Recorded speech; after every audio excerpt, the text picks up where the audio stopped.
Strawberry গাছ থেকে কি করে চারা বের করবেন তার একটা নিদর্শন দেখুন।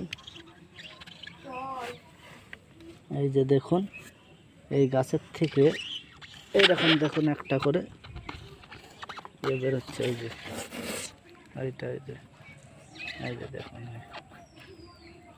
এটাকে আমি যখন মাটিতে বসাবো তখন এটা এরকম গাছ হয়ে যাবে।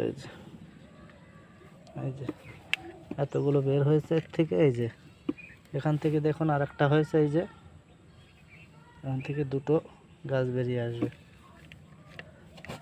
এই যে গাছগুলো, এর থেকে আর একটা গাছ হবে